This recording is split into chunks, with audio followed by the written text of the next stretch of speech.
Welcome to today's deep dive. We've got a fascinating stack of analytical notes today regarding, well, probably one of the most jarring tonal shifts in biblical Oh, history. absolutely. It's a huge whiplash. Right. So imagine joining a startup, right? One built entirely on radical forgiveness, second chances, and grace. But the very first time a couple of executives lie about a charitable donation, the founder strikes them dead on the spot. No severance, no HR meeting, just dead. Just dead. And that is essentially what we're unpacking today with Acts chapter 5, the story of Ananias and Sapphira. Our mission here is to figure out how the immense grace and patience of Jesus seemingly turned into instant lethal wrath so early in the formation of the church. It really is wild. You go straight from the Gospels where Jesus is, healing people, protecting the guilty, teaching through these really nuanced parables into this new environment where a single financial lie gets you a death sentence. Yeah, so let's break down the crime.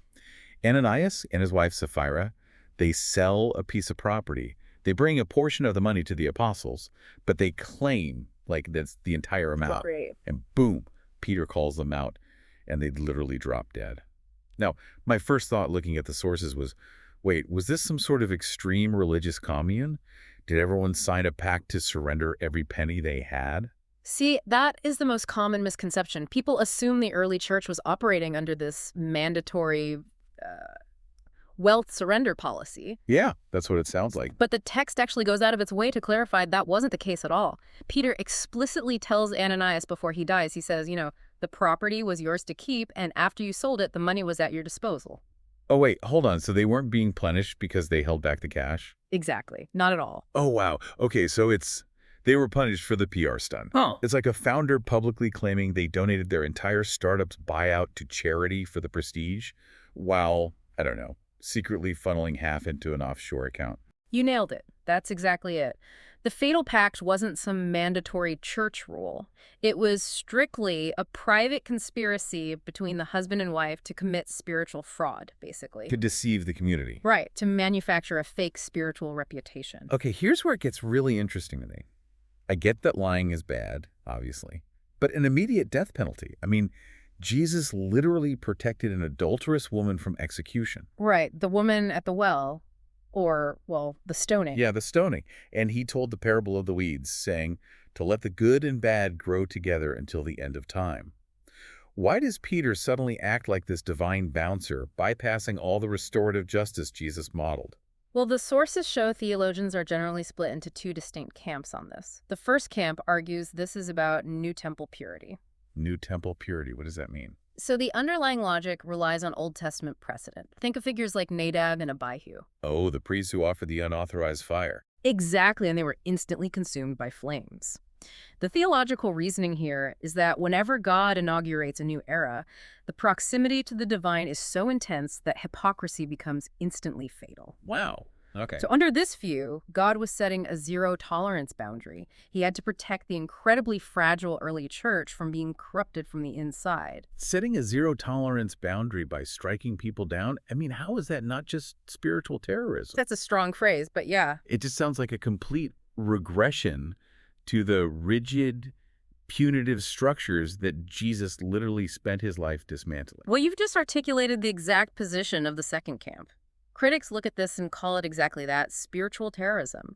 They see a massive departure from the gospel of grace. Right. It feels less like Jesus and way more like institutional self-preservation. But if it's such a massive contradiction to Jesus' message, why would the author of Acts even include it? I mean, it was written around, what, 80 or 90 AD? Yeah, late first century. So what agenda was this serving decades later?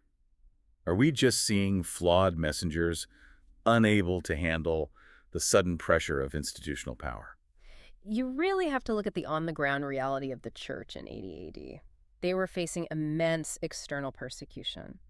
And internally, they relied entirely on a shared communal purse to just survive. It was their safety net? Exactly. If people started siphoning off funds or using the charity system for personal clout, the whole community could just collapse.